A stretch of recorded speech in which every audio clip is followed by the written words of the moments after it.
Welcome back. അപ്പോൾ ഇന്ന് നമ്മൾ കൊച്ചി സ്പെഷ്യൽ ഒരു ഡിഷായിട്ടാണ് വന്നിരിക്കുന്നത്. പുഴഞ്ഞണ്ട് ഉലർത്തുന്നതാണ് ഇന്നത്തെ റെസിപ്പി. അപ്പോൾ അതെങ്ങനെയാണ് ചെയ്തെടുക്കുന്നതെന്ന് നമുക്ക് നോക്കാം. അതിനുവേണ്ടി 2 ഞണ്ട് വേവിച്ച് വെച്ചിരിക്കുന്നതാണിത്. അത് ഇഞ്ചി, വെളുത്തുള്ളി, പച്ചമുളക്, പിന്നെ കുരുമുളക് പൊടി, മഞ്ഞൾപ്പൊടി, ഗരം മസാല, ഉപ്പ് ഇത്ര ഇട്ടിട്ടാണ് വേവിച്ച് വെച്ചിട്ടുള്ളത്. ഇതിൻ്റെ ഡീറ്റെയിൽസ് ഞാൻ ഡിസ്ക്രിപ്ഷൻ ബോക്സിൽ ഇട്ടേക്കാം. അപ്പോൾ കൃത്യമായിട്ടുള്ള അളവ് അറിയാൻ വേണ്ടി ഡിസ്ക്രിപ്ഷൻ ബോക്സ് ഉണ്ട്, ചെക്ക് ചെയ്ത് നോക്കിയാൽ മതി. അപ്പോൾ ഇതിലേക്ക് ആവശ്യമുള്ള ഒരു സവാള, 2 പച്ചമുളക്, ഒരു ചെറിയ കഷ്ണം ഇഞ്ചി, കുറച്ച് വെളുത്തുള്ളി, കുറച്ച് കറിവേപ്പില ഇതെടുത്ത് വെച്ചിട്ടുണ്ട്. നമ്മൾ ഫ്രൈ പാൻ ചൂടാക്കി അതിലേക്ക് വെളിച്ചെണ്ണ ഒഴിച്ച് പിന്നെ നമ്മൾ സവാള, ഇഞ്ചി, വെളുത്തുള്ളി, പച്ചമുളക് ഇതൊക്കെ ഒന്ന് വഴറ്റിയെടുക്കാം. എന്നിട്ട് അതിലേക്ക് നമ്മൾ നേരത്തെ എടുത്ത് വെച്ചിട്ടുള്ള ഒരു പിടി കറിവേപ്പില കൂടി ഇട്ട് നമുക്ക് നന്നായിട്ടൊന്ന് യോജിപ്പിച്ചെടുക്കാം. പിന്നെ ആവശ്യത്തിനുള്ള ഉപ്പ് കൂടി ആഡ് ചെയ്ത് കൊടുക്കുക. ഉപ്പ് നമ്മൾ സവാള വഴറ്റുമ്പോൾ ഇടുകയാണെന്നുണ്ടെങ്കിൽ നമുക്ക് പെട്ടെന്ന് തന്നെ സവാള വാടി കിട്ടും. എല്ലാവർക്കും അറിയാവുന്ന കാര്യമാണ്, എന്നാലും പറഞ്ഞതേ ഉള്ളൂ. എന്നിട്ട് നന്നായിട്ട് നമ്മൾ വഴറ്റി കൊടുക്കണം. ഇത് കുറച്ചൊരു ഗോൾഡൻ ബ്രൗൺ ആവുന്ന വരെ വഴറ്റാം നമുക്ക്. എന്നാലേ നമ്മൾ ഞണ്ടുലർത്തിയതിന് ടേസ്റ്റ് ഉണ്ടാവുള്ളൂ. അപ്പോൾ കുറച്ച് നേരം സിമ്മിലിട്ടിട്ട് നമുക്കൊരു ഗോൾഡൻ ബ്രൗൺ ആവുന്ന വരെ ഇതൊന്ന് സവാളയൊന്ന് വഴറ്റിയെടുക്കാം. ഇവിടെ ഞാൻ 2 ഞണ്ട് കൊണ്ടുള്ള റെസിപ്പിയാണ് കാണിക്കുന്നത്. നമ്മൾ വീഡിയോയുടെ ഫ്രണ്ടിൽ കണ്ടില്ലേ 2 ഞണ്ട് ഓടിച്ചാടി നടക്കുന്നത്. ആ 2 ഞണ്ടിനെയാണ് നമ്മളിവിടെ ക്ലീൻ ചെയ്ത് വേവിച്ചെടുത്തിട്ട് ഞണ്ടുലർത്ത് ഉണ്ടാക്കാൻ പോകുന്നത്. അപ്പോൾ ഞണ്ട് ക്ലീൻ ചെയ്യുന്നതിനെ കുറിച്ചുള്ള വീഡിയോ, പിന്നെ ഞണ്ട് എങ്ങനെ എളുപ്പത്തിൽ വേവിക്കാം അങ്ങനെയുള്ള വീഡിയോസൊക്കെ ഞാൻ പുറകെ അപ്ലോഡ് ചെയ്യുന്നതാണ്. പിന്നെ നമ്മൾ സവാള വഴറ്റിയിട്ടുണ്ട്. അപ്പോൾ അതിലേക്ക് കുറച്ച് മഞ്ഞൾപ്പൊടി ആഡ് ചെയ്യുക, ഒരു 1/4 ടീസ്പൂൺ മഞ്ഞൾപ്പൊടി ആഡ് ചെയ്യാം. പിന്നെ അതിലേക്ക് വറ്റൽമുളകാണ് ആഡ് ചെയ്യാൻ പോകുന്നത്, ചതച്ച വറ്റൽമുളക്. അപ്പോൾ അത് 1 ടീസ്പൂൺ നമുക്ക് ആഡ് ചെയ്ത് കൊടുക്കാം. പിന്നെ ഓരോരുത്തരുടെയും സ്പൈസി ലെവൽ അനുസരിച്ചിട്ട് ഈ മുളക് പൊടിയുടെ അളവിന് വ്യത്യാസം വരുത്താം. ഇനി ചതച്ച മുളക് ഇല്ലയെന്ന് വെച്ചാൽ നമുക്ക് വേണമെങ്കിൽ സാധാരണ മുളക് പൊടി ഇട്ടാലും മതി. പക്ഷേ ചതച്ച മുളകാണ് അതിൻ്റെ ഒരു ടേസ്റ്റ്. പിന്നെ നമുക്ക് അതിലേക്ക് ആവശ്യത്തിന് ഗരം മസാല ഇട്ട് കൊടുക്കാം. ഞങ്ങളിവിടെ 1 ടീസ്പൂൺ ഗരം മസാല ഇടുന്നുണ്ട്. പിന്നെ നമുക്കൊരു 1/4 ടീസ്പൂൺ മല്ലിപ്പൊടി കൂടി ആഡ് ചെയ്ത് കൊടുക്കാം. ഇത്രയും പൊടികളിട്ട് നമ്മൾ നല്ലപോലെ വഴറ്റിയെടുക്കണം. പൊടിയുടെ ആ പച്ചമണമൊക്കെ മാറണം. അപ്പോൾ ഇത് ഈസി ആയിട്ടുള്ള റെസിപ്പിയാണ്. ഇത് പുഴഞ്ഞണ്ട് ആയതുകൊണ്ട് തന്നെ വളരെ ടേസ്റ്റി ആയിരിക്കും. ഇപ്പോൾ കടൽ ഞണ്ടിനേക്കാളും ടേസ്റ്റാണ് നമുക്ക് പുഴഞ്ഞണ്ടില്ലേ, കഴിച്ചിട്ടുള്ളവർക്ക് അറിയാം. എൻ്റെ ഫേവറേറ്റ് ഡിഷാണ് ഞണ്ടെന്ന് പറയുന്നത്. പക്ഷെ ഞണ്ടിൻ്റെ പ്രശ്നം എന്ന് പറയുന്നത് നമുക്ക് ഞണ്ട് ക്ലീൻ ആക്കാനാണ് ഏറ്റവും വലിയ ബുദ്ധിമുട്ടുള്ളത്. കാരണം മിക്കവാറും ഞങ്ങൾ മാർക്കറ്റിൽ നിന്ന് വാങ്ങിക്കുമ്പോൾ അത് ജീവനുള്ള ഞണ്ട് തന്നെ ആയിരിക്കും വാങ്ങിക്കുന്നത്. അപ്പോൾ നമുക്ക് പിന്നെ അതിനെ ക്ലീൻ ചെയ്യുമ്പോൾ കുറച്ച് റിസ്ക്കാണ്.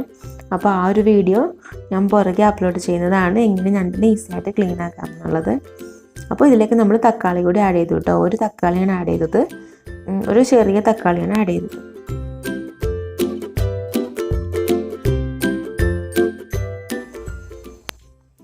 തക്കാളി ഒന്ന് വഴണ്ട് വരുമ്പോഴേക്കും അതിലേക്ക് നമുക്ക് വേവിച്ച് വെച്ചിരിക്കുന്ന ഞണ്ട് ആഡ് ചെയ്ത് കൊടുക്കാം.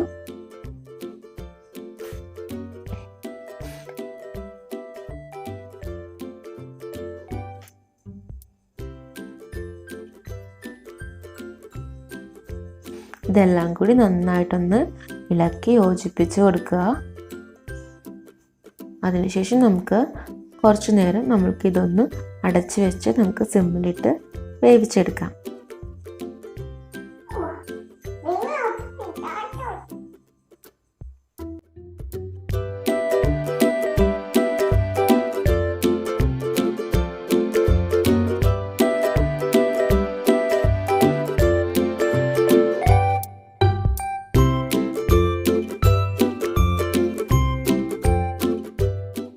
അപ്പോൾ നമ്മൾ അടച്ചു വെച്ചിട്ടുണ്ട്. ഒരു 1-2 മിനിറ്റ് അങ്ങനെ സിമ്മിലിരുന്ന് വേവട്ടെ. അതിനുശേഷം നമുക്ക് ഇടയ്ക്കിടയ്ക്ക് ഇളക്കി കൊടുക്കാം.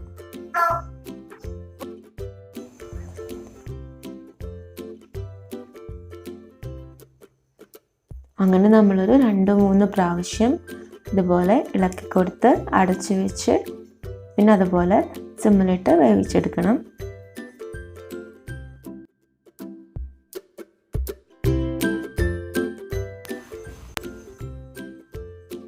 അപ്പോൾ കഴിഞ്ഞ വീഡിയോ കരിമീൻ എങ്ങനെ ഈസി ആയിട്ട് ക്ലീൻ ചെയ്യാമെന്നുള്ള വീഡിയോ ആയിരുന്നു.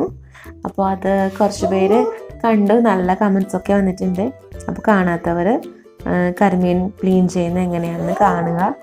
അത് വളരെ ഈസി ആയിട്ട് നമുക്ക് ചെയ്തെടുക്കാവുന്നേ ഉള്ളൂ. അപ്പോൾ അതിനുള്ള ടിപ്സൊക്കെ ഞാൻ കഴിഞ്ഞ വീഡിയോയിൽ പറഞ്ഞിട്ടുണ്ട്. അപ്പോൾ എല്ലാവരും ഒന്ന് ചെക്ക് ചെയ്യുക കാണാത്തവർ. അപ്പോൾ ഈ ഒരു ടൈമിൽ നമ്മുടെ ഞണ്ടിൻ്റെ മാംസത്തിൻ്റെ ഉള്ളിലേക്ക് നല്ലപോലെ മസാലയൊക്കെ പിടിച്ചിരിപ്പുണ്ട്, കണ്ടോ? അപ്പോൾ നമുക്ക് കുറച്ച് നേരം കൂടി ഇതുപോലെ വേവിക്കാം.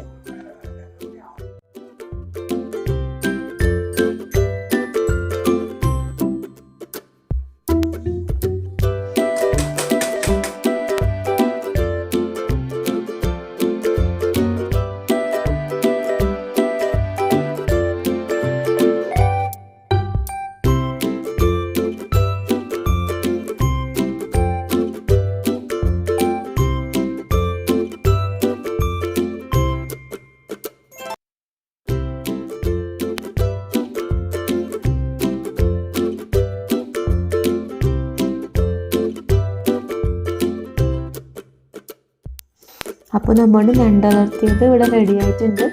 നമുക്കൊന്ന് തുറന്ന് നോക്കാം. നല്ല ഭംഗിയുണ്ട് കാണാൻ, അതുപോലെ നല്ല ടേസ്റ്റിയാണ്. അപ്പോൾ ഇതൊരു സെർവിങ് ബോളിലേക്ക് എടുത്ത് മാറ്റിയിരിക്കുകയാണ്. നമുക്ക് ചോറിൻ്റെ കൂടെ കഴിക്കാം, ഇനി ചപ്പാത്തിയുടെ കൂടെ വേണമെങ്കിലോ അല്ലെങ്കിൽ പാലപ്പത്തിൻ്റെ കൂടെ വേണമെങ്കിലോ ഒക്കെ കഴിക്കാം. അത്രയും നല്ല ടേസ്റ്റാണ്. എന്തിൻ്റെ കൂടെ വേണമെങ്കിലും കഴിക്കാം. നല്ല ടേസ്റ്റുള്ള സംഭവമാണ്. ഒന്ന് ട്രൈ ചെയ്ത് നോക്കുക എല്ലാവരും. പിന്നെ വീഡിയോ ഇഷ്ടമാണെന്ന് വെച്ചാൽ നിങ്ങൾ എന്തായാലും സബ്സ്ക്രൈബ് ചെയ്യാത്തവരുണ്ടെങ്കിൽ സബ്സ്ക്രൈബ് ചെയ്യുക. പിന്നെ ഒന്ന് ലൈക്ക് ചെയ്തേക്കുക. എന്തെങ്കിലും ഫീഡ്ബാക്കോ എന്തെങ്കിലും ഉണ്ടെങ്കിൽ ഒന്ന് കമൻറ്റ് ചെയ്ത് അറിയിക്കുക. അപ്പോൾ അത്രയേ ഉള്ളൂ. വേറൊരു വീഡിയോ ആയിട്ട് അധികം വൈകാതെ കാണാം.